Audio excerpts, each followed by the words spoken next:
everyone, and welcome. My name is Margot Gooley, and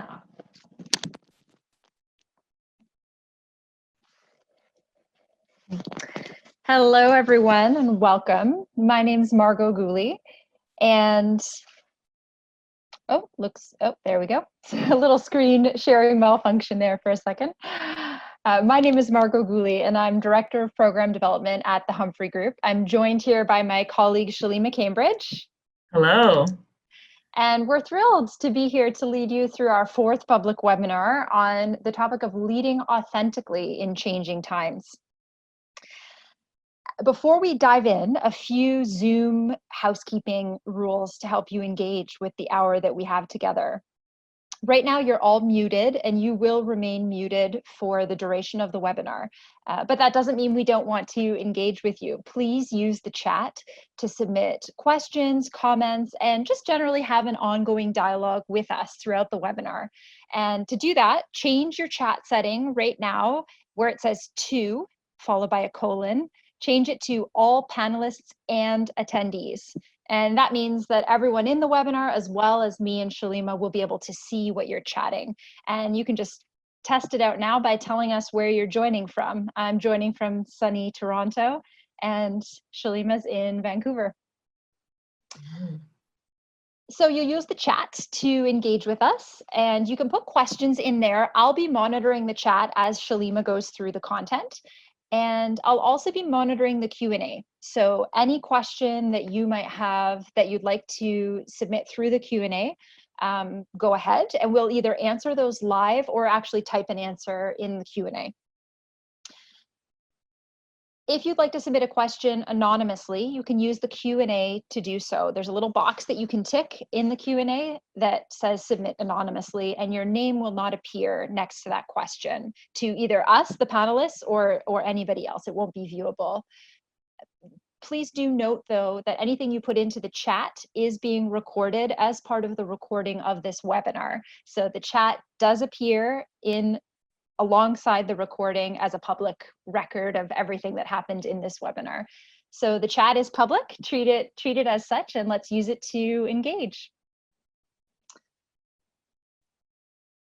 All right, then I'd like to begin by briefly introducing this topic of authentic leadership in the context of what the Humphrey Group does. For those of you who know us, you know some of this, and for those of you who don't, it's really important to set the groundwork for how we approach this topic and why we see it as essential to good leadership communication. The Humphrey Group works only in one very small niche, which is leadership communication. And by that, we mean, where do leadership and communication overlap? So if you want to position yourself as a leader, how should you communicate? That's the one question that all of our programming seeks to answer. And we offer programming in 3 streams to address this question. The streams are reflection, connection, and persuasion. Persuasion is pretty straightforward. If we need to influence people or get buy-in, how should we communicate? Connection is all about relationship. So if our goal is to connect with others, to kind of bring them into the fold and build relationship with them, again, how should we communicate? And then reflection is sort of the most abstract of all. If our goal is to lead others and to do so through communication, what do we have to first know about ourselves and who we are as leaders and who we strive to be as leaders?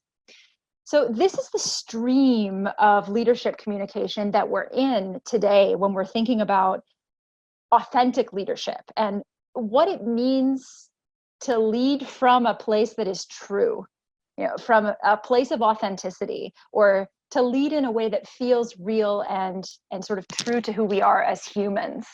This is a very reflective question. That's why we put this program into our reflection stream.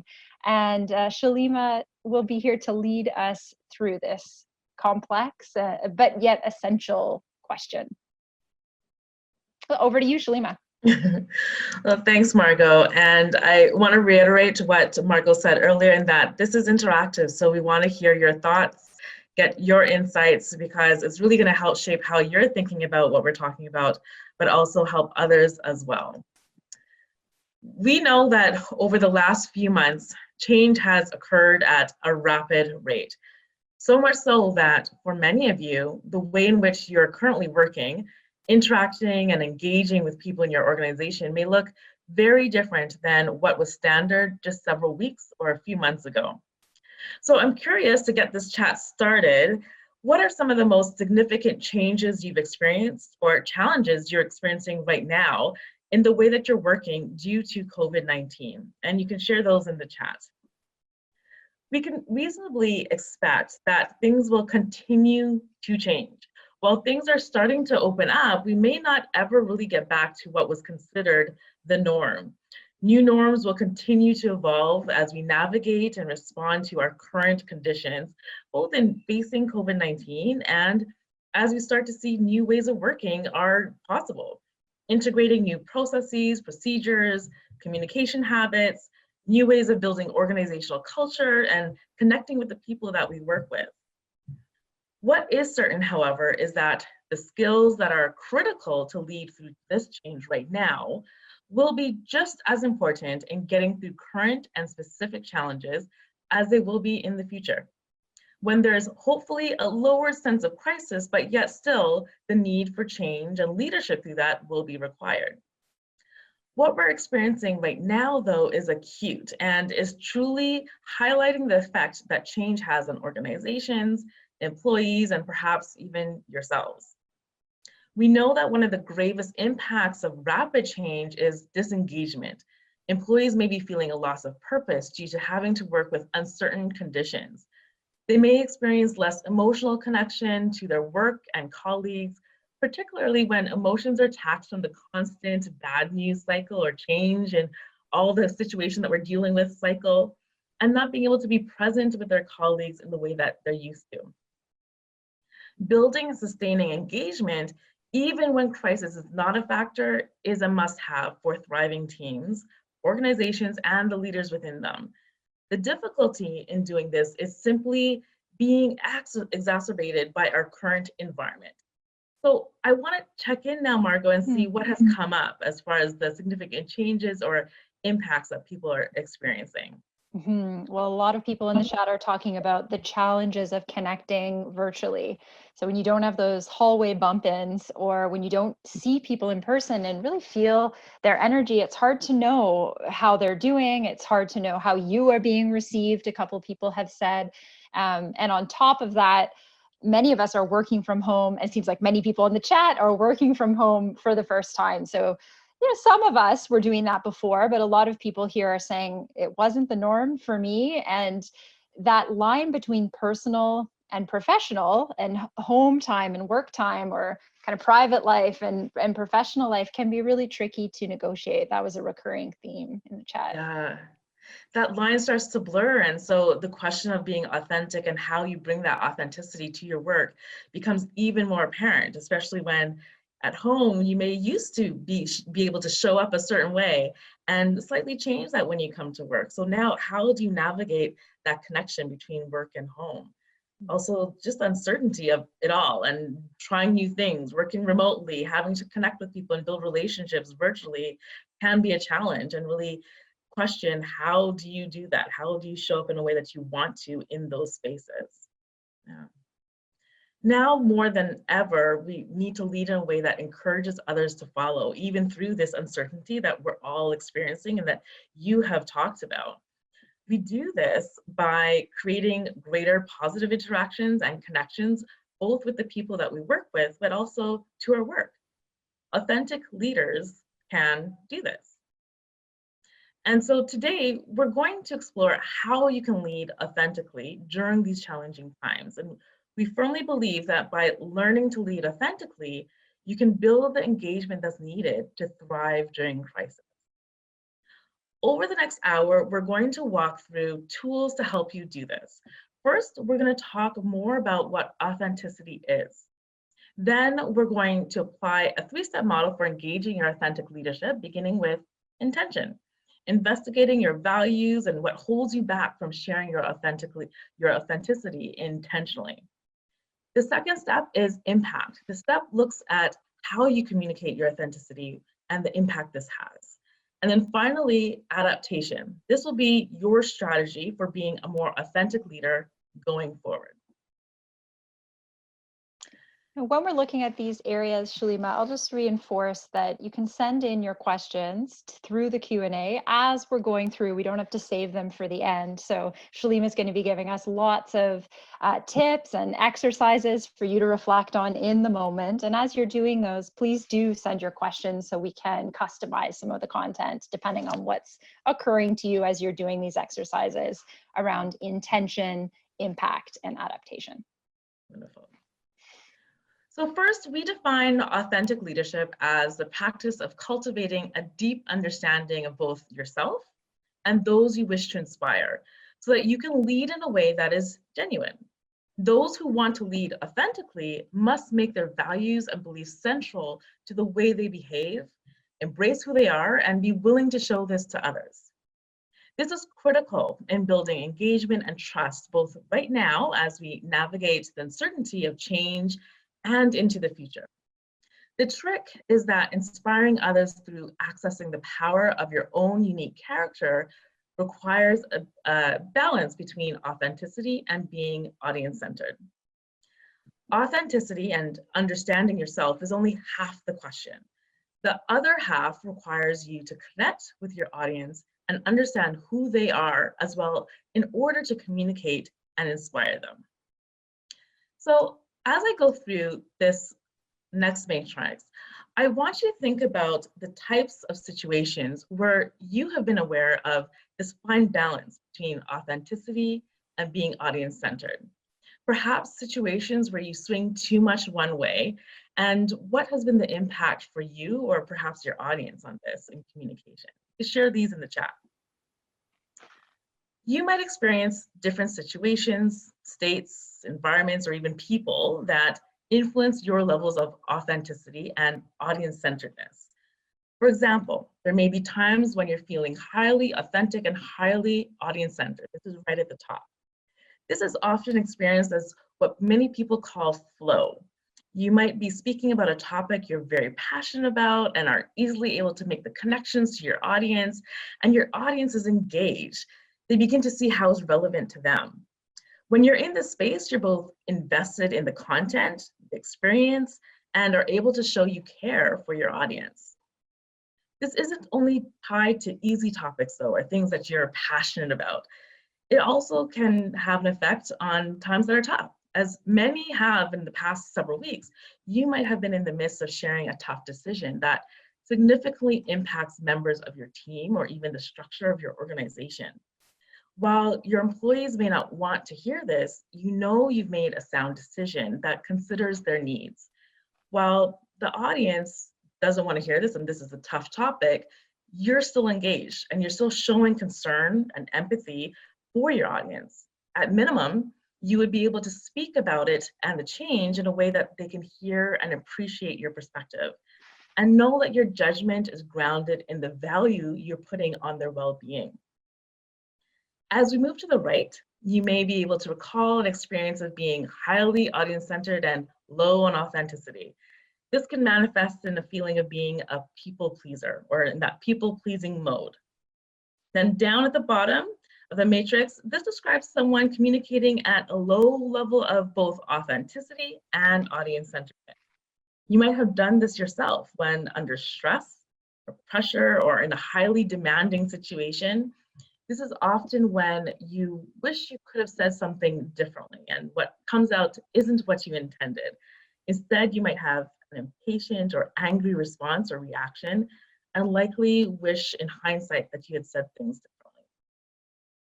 Finally, to the left, there's the experience of being highly authentic, yet not at all audience-centered. This can take the form of appearing stubborn or feeling as though it's your way or the highway. You may feel invested in something without considering your audience at all. So Margot, I want to check in now that we've gone through all these different areas and see what types of situations or themes have come up for everyone and where they're aware of this balance between being authentic and being audience-centered. Yeah, well, so a couple people are just starting to share in the chat, but a question came in through the Q&A that is really fundamental to this. So I'm going to put that question to you first, Shalima, and as you're answering it, we'll see if we get a few more responses in the chat. So the question is, isn't it sort of contradictory to say that we need to balance authenticity with audience-centeredness? Aren't the two at odds with each other? How would you answer that question? Yeah, so when we're in a role of leadership, and really this speaks to any time that you want to inspire others or move them to a new way of thinking, you can't do that if you're just telling them your perspective and your point of view. You have to connect with them in some way or have them connect with what is it that you see is of value. And your audience is not going to listen if they don't see what's in it for them as well. So you have to think about your audience in order to connect what it is or where you want to move them with them and what they see as important as well. It certainly does feel like it's at odds, but if I came in as my authentic self that I bring at home to my kids and my husband all the time, that might not be what's needed for my audience to connect with me and understand where I want to take them. Hmm. Great. So it's not just about what you want to bring forward, but about what your audience needs from you in any given moment. Exactly. Great. Yeah. So far, just one response in the chat to this question of when is this balance tricky? Lisette has said, when there isn't enough time to plan your message. It's a great response because it really can go either way. Like when you don't have enough time to plan, you either just go with your authenticity and this is what I feel and this is what needs to happen. And so I say it this way, or you can, and you completely forget about your audience, or you can get really too focused on trying to figure out what your audience wants and lose yourself and lose that authenticity. So it's definitely a good example of that. Feedback, another person has said in the chat, is another time where it can be really tricky to balance what you truly believe needs to be said and what your audience needs to hear, or maybe saying it in a way that your audience can receive. Carrie in the chat is saying it depends on who's in the audience when this balance is tricky. So when you know the expectations of people, it can really influence how pressured you feel to be audience-centered versus being authentic. And then lastly, when you're delivering bad news.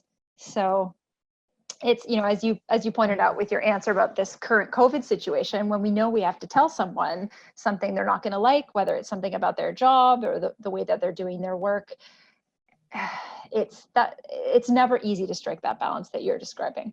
Yeah, and being authentic and audience-centered doesn't necessarily mean saying what your audience wants to hear in a way that feels good to you. That's not being audience-centered or authentic. It really does mean saying what your audience needs to hear and investigating what they need from you and doing that from a place that is true to your values. What they need to hear, not necessarily what they want to hear. Yeah. So the other part of that we've really talked about is your values, and defining our values is critical to being able to recognize when we're being authentic and how we navigate this with our audience. Moving to an authentic yet audience-centered space first requires getting clear on your values. Our values are at the heart of what it means to be authentic, and they often are the driving force behind our actions. So getting clear on our values gives us the ability to say, the one thing you need to know about me is X. You can firmly plant that flag in the sand. When you understand your values and share them through the way you communicate and act, this creates trust in who you are as a leader and makes it easier to foster engagement. By spending time defining our values, we can achieve the clarity we need to be able to share them with others, being able to lead and communicate from an authentic space. So as we walk through this values donut of determining our values, I want you to think about the values that you hold dear in the different parts of your life. And feel free to share these important values in the chat as well. We'll come back to this in a bit. So let's start with looking at your professional space. Try to identify the one value you strive to bring to your work, no matter what organization or role you're in. Perhaps you've made decisions about the type of work you'll take on because the environment allows you to express that value. These might be your non-negotiables. For myself, this means being able to apply a coach approach to my leadership and interactions with colleagues, as it's a strong value I hold for how I want to work and engage with my colleagues. The values that come under self should highlight and answer the question of how do you want to be in this world? They define who you are and how do you want others to see you.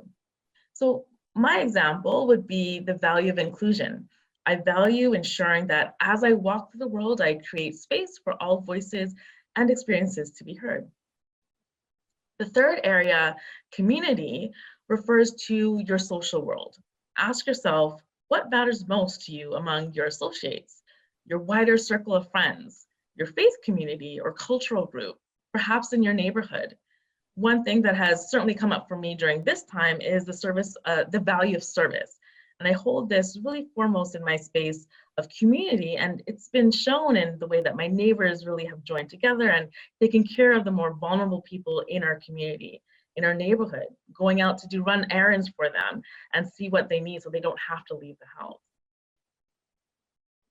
And finally, the last area to look at is family.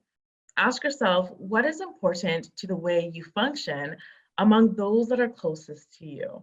This may be within the family you grew up in, a chosen family, the family you've created with a partner and perhaps children, even your very close friends. For me, empathy is a key value to my family interactions. It helps me maintain those caring and supportive and vital relationships, even when we disagree, as so many families do. So Margo, I want to check in now and see what has come up for people as their key values in these different areas of their lives. Mm-hmm. Well, again, no sharing of values yet in the chat, but a question has come in, an interesting one. The question is, well, really, it's a two-part question. So the first part of the question is, why do you separate professional, self, community, and family? Why think of it in those four categories? And then the second part of the question is, what if you have one core value that you hold in all areas? Is that good? Is it bad? I mean, what are your thoughts about that, Shalima? Yeah. So what's helpful about thinking of these different areas of your life is that you may show up differently in these different areas. There may be things that are of importance in your professional life that you do very differently in your community or the different groups that you're part of, or that are very dear to you and in your family that are different from your professional life. So it's important to start seeing how you may show up differently in these different areas and what strengths you bring, even though you may show up differently in those different areas. Once you identify that, we're then going to look at how can you bring those strengths of value you bring to your community or your family or yourself, and how those could then come into your professional life and actually serve how you show up as a leader in the workplace as well. The other question is if you have a very strong value that shows up under all. That's wonderful. You're showing up with consistency in all areas. So now the next question becomes, well, let's go a little bit deeper and see, are there actually things that you are doing differently within those different quadrants? And what could be some of the things that are coming up more so in self or community or family opposed to professional? There may be some underlying themes of values that come across all, but there might also be some differences. And so that's what you want to start identifying to see, are there things you want to pull from each area that could also serve your professional life as well? Mm-hmm. Great, that's all for now in the Q&A. So we encourage you to work towards identifying the single most important value in each area of your life. One way to determine these important values is to reflect on the big decisions you made. Ask yourself what drove you to make those decisions. When you get down to one in each area, this clarity allows you to ask yourself, are you actually living these? And when one value is expressed in a particular aspect of your life, can it also serve another, just like we talked about in answering that question. Some of the values you've identified and shared from quadrants other than professional can be amazing assets at work as well. Bringing my value of empathy from my family space into my interactions at work can help me be a better leader by consciously working to understand the people I work with better. But often there are real, perceived, and even unconscious barriers that prevent us from drawing on these values at work. We call these triggers, and these triggers can prevent us from sharing ourselves authentically within our professional space. So, as we talk about the impact of triggers, I want you to think about yours. What prevents you from showing up authentically with your values at the center of your interactions? Feel free to share these in the chat as well. To identify your triggers, ask yourself, are some of your values not consistently showing up or being visible in other areas, and why that might be? Are there ways that you hold back at work, or reasons why you believe a given value just doesn't translate into the workplace? Showing up authentically requires you to identify what holds you back, but also to make the decision to bring those values from other areas of your life into your work, especially when it may be more comfortable and sometimes convenient to keep them separate. This also requires a level of vulnerability, and this vulnerability is also another aspect of your leadership that your team or colleagues will relate to. So connect with this, trust, and feel both engaged and inspired by it.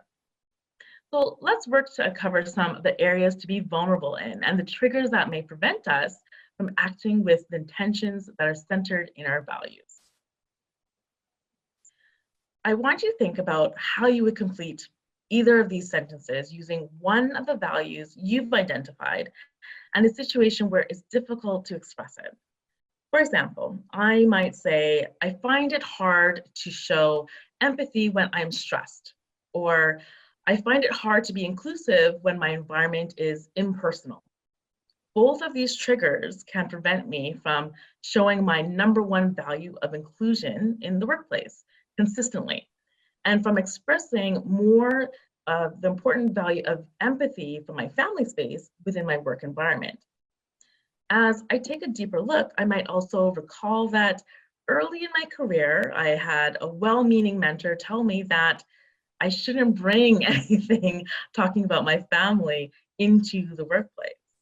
And this could prevent me from wanting to share myself with vulnerability about some of the things that are happening in my family life and show that empathy towards others.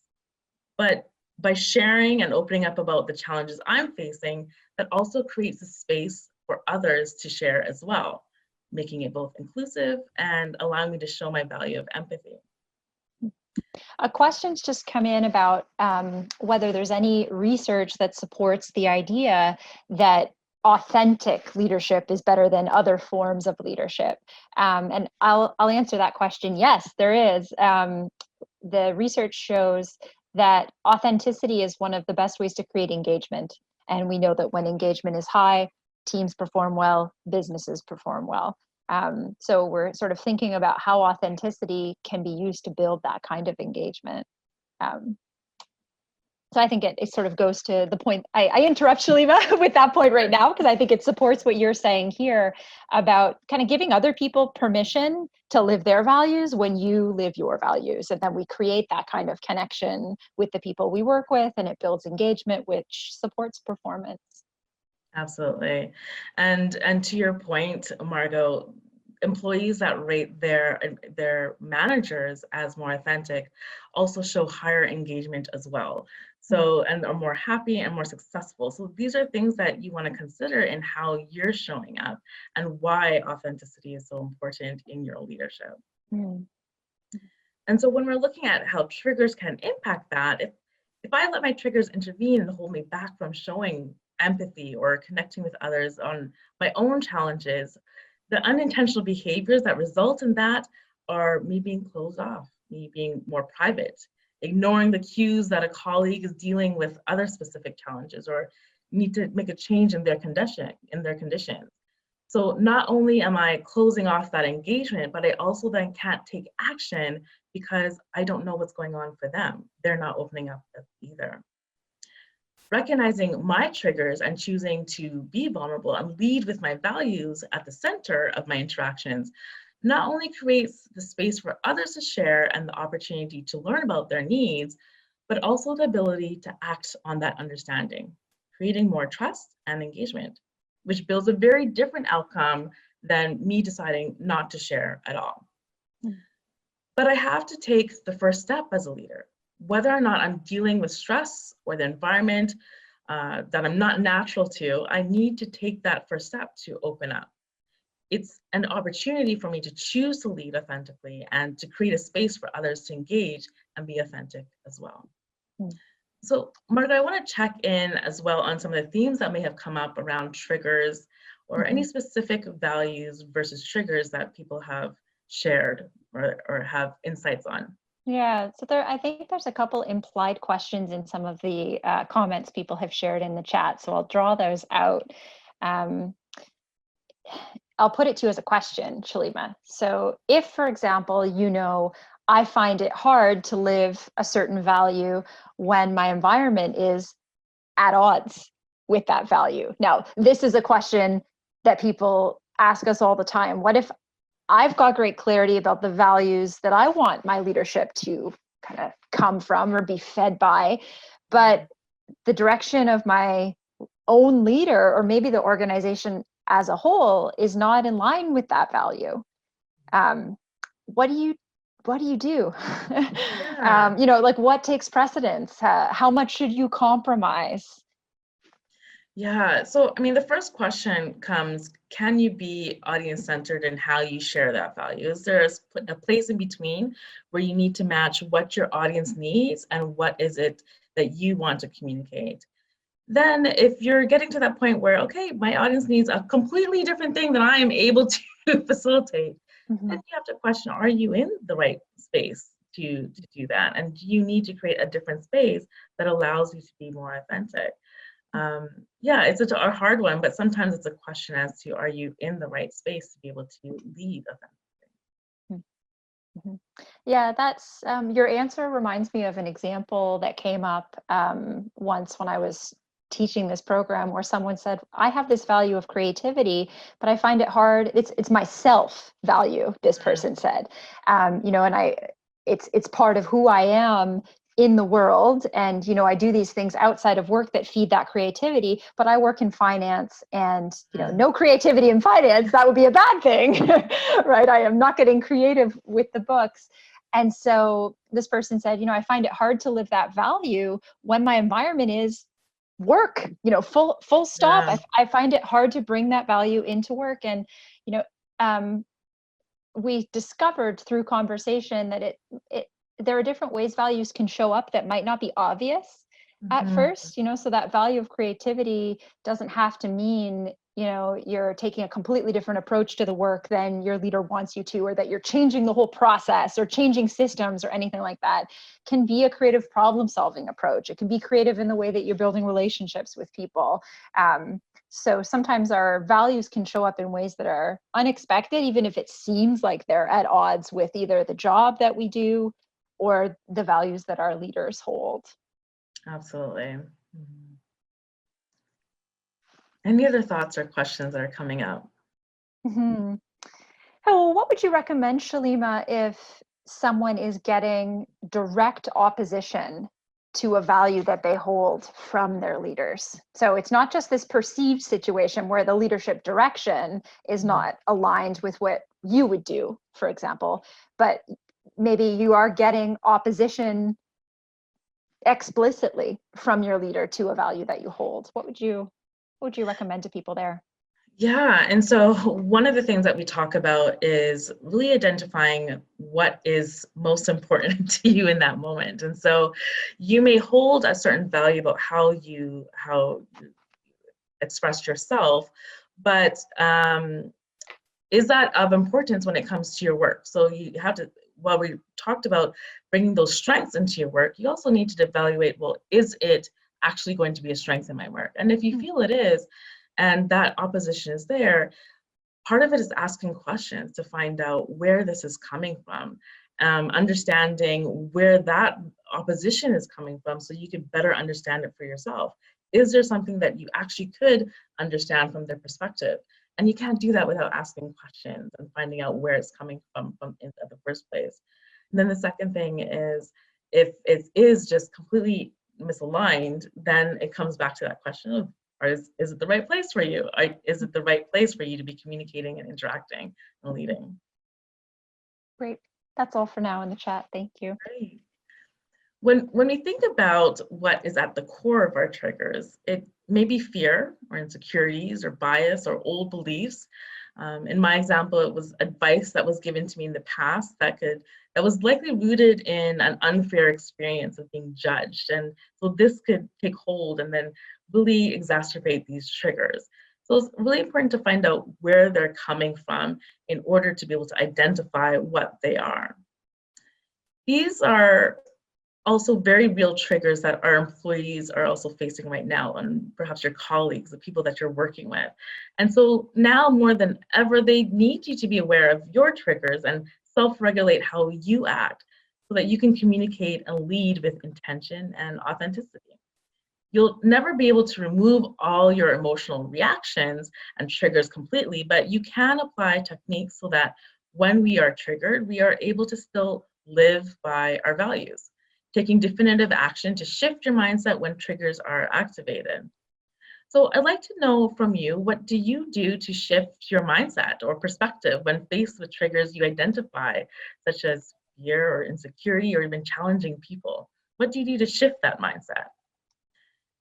A few things that might come up, or physically, you might choose to take a walk or even stand up and move out of a situation that's triggering you.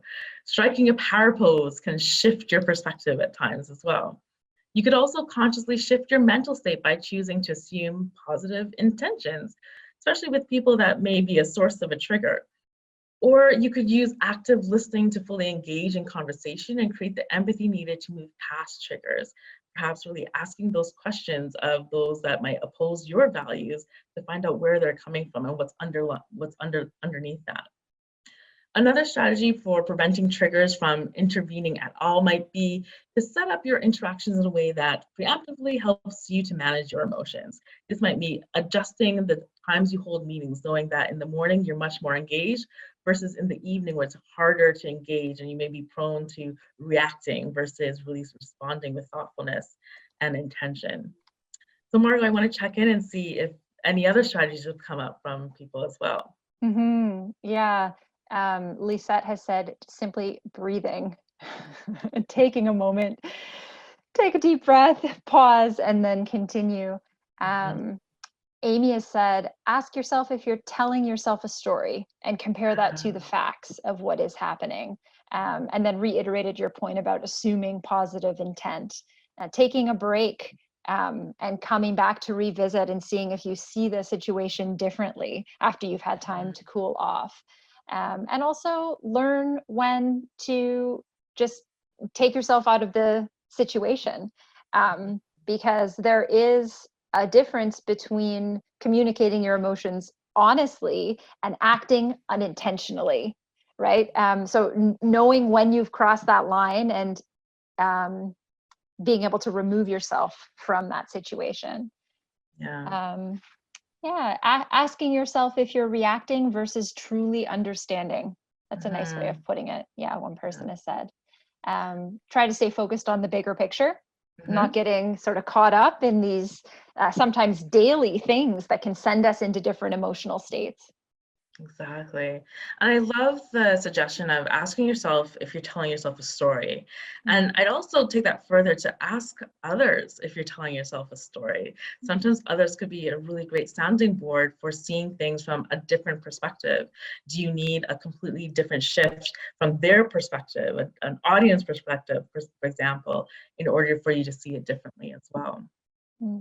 So using these strategies to mitigate your triggers allows you to build your capacity and create an intentional space for leading and communicating authentically, which is what will create a greater engagement and the ability to trust and follow your own leadership, as well as create that for others as well, especially through these big changes and changes that will continue to happen in our workplace. A question I know, because you're about to move on, Shaliva, because I know where you're going with this. One more question on this topic. Given that you're saying so this person has commented, I've never thought about authenticity as being in line with your values. I've always thought of it as doing, being honest about what you feel in the moment, this person is saying. And so the question is, how do you assess whether a certain decision that you've made or action that you've taken is in line with your values? Like, is that hard sometimes? Do you have any tips for testing that? Is there like a litmus test that you can do? What would you say? Yeah. So what I would test is how do you first feel about this? So that's one of the first things, especially when we start to identify what our values are. It comes down to a core feeling of, is this right for me or not? And we can see that in different areas, but then when we bring for example, the value of empathy into my workplace, does this sit with how I show empathy or not? And that's that first gut litmus test. The next thing is also seek out advice from others. So the more you speak to others about how you want to show up and what values are important to you, is really great to have that sounding board of, well, are you showing up consistently? This doesn't seem right for how you have actually walked through the world and interacted with people in the past. This doesn't seem like you. So sometimes others can be a good sounding board as well as to whether this is really you showing up the way that you have consistently. Great, thank you. That's all in the Q&A for now. Yeah. So we certainly have talked a lot about ourselves and our values and what holds us back from leading authentically. So now we're going to look at the other side of the equation, thinking about the other person and what they really need from us to be inspired and to follow. So I want you to think about when or where your authenticity is most needed. So perhaps a challenging time when you know that you're being triggered. How do you want to show up, and when is that happening that you need to show up with authenticity? As I walk through this tool called the P3 framework for how you communicate your values, I want you to have in mind someone that you need to be more authentic with. When can you use the questions I'm going to go over to help you lead and communicate more authentically with them? And when is it most challenging to accommodate the P's that we'll go over? Feel free again to share these in the chat, or perhaps your thoughts, questions, or insights. So keeping this person in mind, the first area we're going to look at is understanding their position in the organization. So ask yourself, based on their role, their responsibilities within the organization, what matters most to this person? What's important to them? For example, if I need to speak with an employee on the risk management team regarding a work plan changes due to COVID-19, I would consider their role and our current circumstances in what matters to them most right now. It might be having the right tools to be able to do their job effectively. It also might be that they're concerned about how their job security and perhaps the viability of the company. The next area we're going to move to is preferences for communication. So in this area, I'm going to ask, what styles of communication would this person prefer? Do they appreciate direct conversation, strong language? Do they need lots of warning before broaching a topic? Or do they prefer collaborative discussions? I would think about the mode of communication that they prefer, face-to-face or over the phone, email. If I know that my employee in risk management likes to see things visually and requires a lot of lead time before feeling comfortable with change, I might adjust my approach by sending an email in advance to explain the new work plan, and then plan a Zoom meeting so that we can later go over it together using a visual to represent the change and really see it at the same time. I'm then going to also consider their personal priorities, which is at the bottom of this triangle. This looks at what matters most to the individual based on who they are and what is important to that person individually. In my example, I may know that this employee is very task-oriented, like structure and routine. I may also know that one of their priorities for themselves is having clear accountabilities and clear responsibilities. And finally, I'm going to then address their perspective on the topic at hand. Here's where you ask for your topic that you want to bring up with this person. What do they already know, think, or feel about it? What do they believe? And what should I be ready for? So these are the 4 things you're really going to be looking at. If I know my new work plan will include new measures of success while working from home, I need to think about what apprehensions my employee might be feeling about this change and accountabilities, their responsibilities, and how this could impact how they're receiving the message that's tied to my topic. The key here is that I need to be flexible on these P's so that I can communicate and lead with my values at the core. By making accommodations for understanding my audience position, their preferences, priorities, and perspective, I can actually engage more effectively with them using both my values of inclusion and empathy that I discussed earlier, and being able to connect with them on this level. So Marco, I want to check in and see what themes may have come up around the different audiences that people need to be more authentic with, how others can maybe benefit from situations where they can be more authentic, and perhaps what questions they have around the challenges that are accommodating the different themes. Yeah, well, there's one big question in the Q&A, which is central to all of this. So I'll put this question to you, Shalima, and you can answer it. And then in the meantime, I'll invite the rest of you to put any other questions you have about this into the chat or into the Q&A, because we're really getting to the crux of it now. And the person who's asking this question has hit the nail on the head. They said, okay, how much do you compromise? So you need to strike a balance between authenticity and audience centeredness. Is there always, is it like 50-50? Is it 80-20? Yeah. And what kinds of things do you consider when you're trying to strike that balance? Well, I think the important thing to consider is foremost compromise based on being audience centered. So understanding where someone is within an organization and what impacts they have, what they're going through, what's stressing them out, can really help you shift how you communicate. If I still want to focus on my value of empathy or inclusion, that's not going to negate my communication of that, but it's going to serve what I communicate and perhaps when. But at the core of it, it becomes, well, is my audience even going to listen to what I say? If they're not, then it doesn't matter how value-centered I am, they're not going to listen to anything I say, nor engage with it. It doesn't mean that they have to like it. And compromise doesn't mean shifting so that someone likes something. It means shifting so that they can hear your perspective and understand where you're coming from. And that may mean opening up more of how you're making a decision, where it's coming from, the values that it's rooted in, so that they can understand that perspective. Great. Another question on the red triangle that says personal priorities. The question is this where a person's values would lie? So by personal priorities, are you inviting us to think about the audience's values?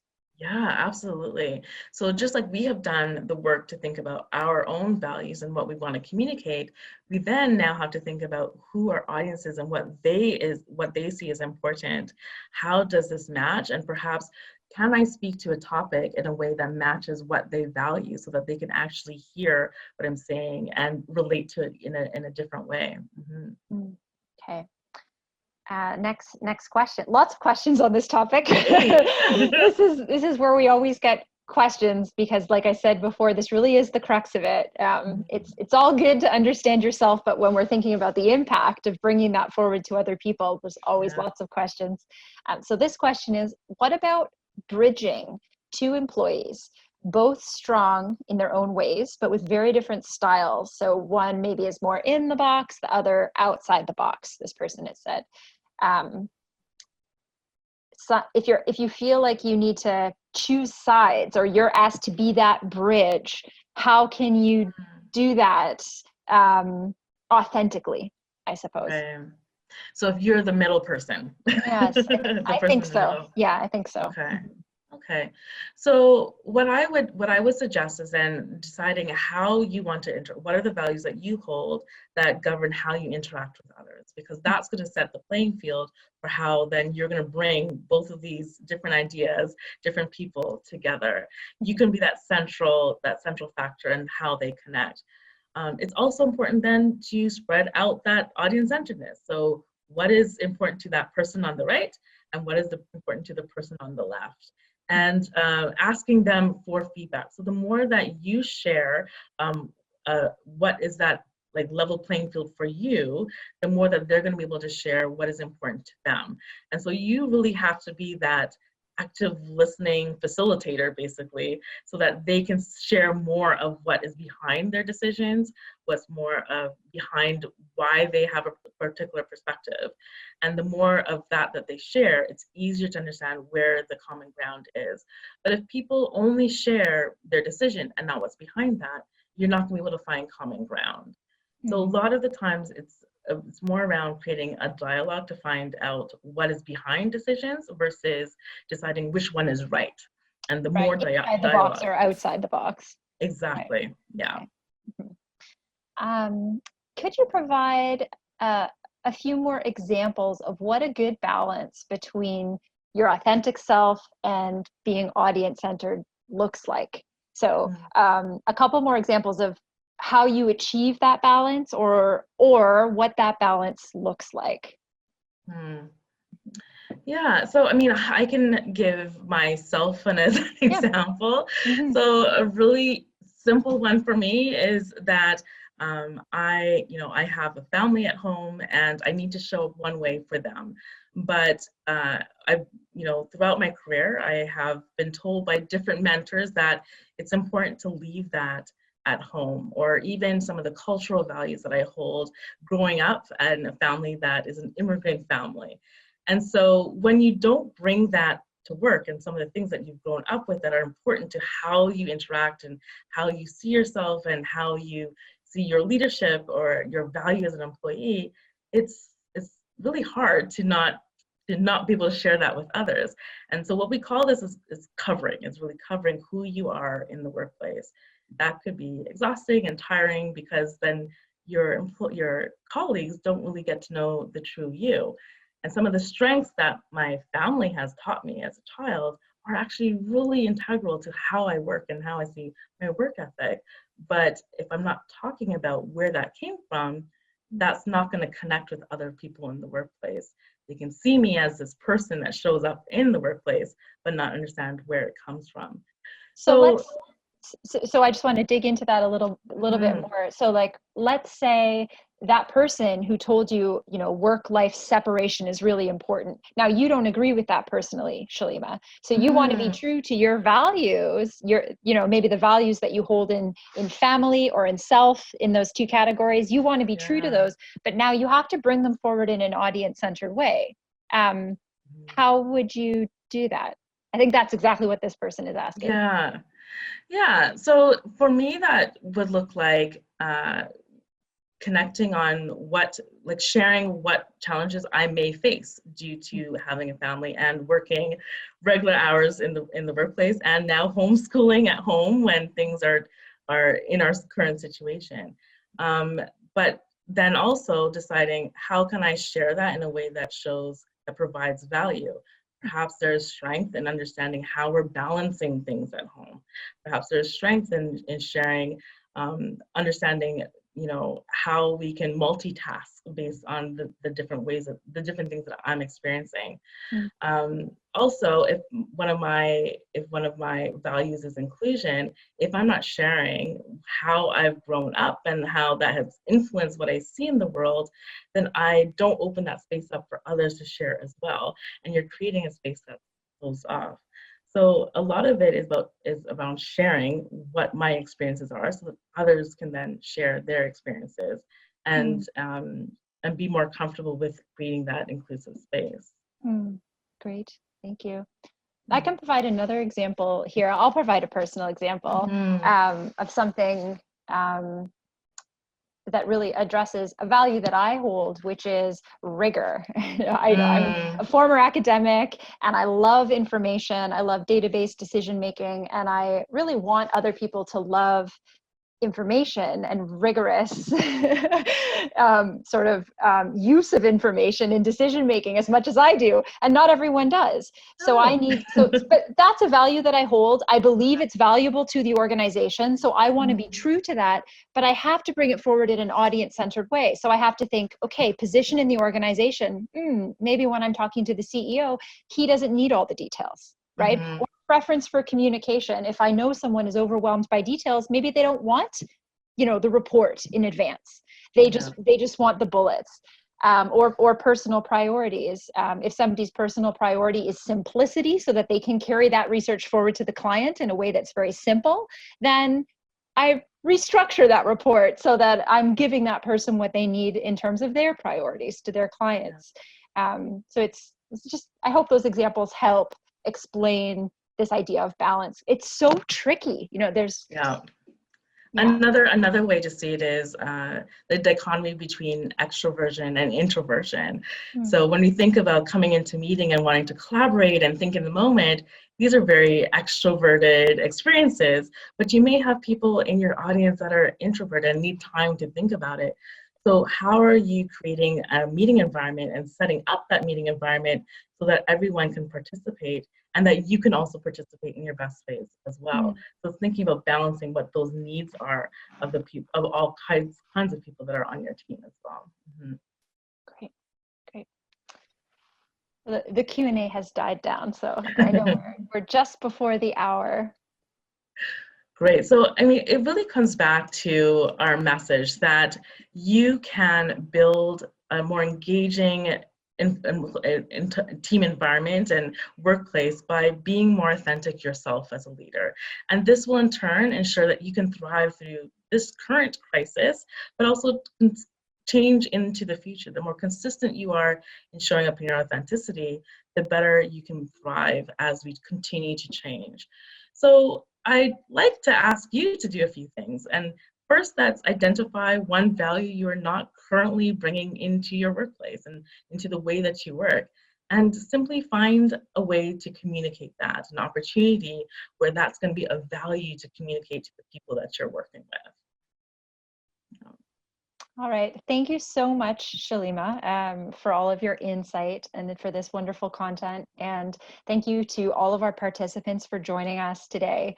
If you have questions about anything we've covered in the webinar today, please do feel free to reach out to us through our contact page on our website, humphrey.group.com. And if you're not already following us on LinkedIn, please do so. We'll be sharing more information about future public free webinars just like this one. And lastly, everyone who registered for this webinar will receive the recording. So you can look for that coming to the email that you used to register for this webinar. It'll include the audio, the video, the shared slides, and everything that was in the chat. So thank you so much to everyone, and have a great day.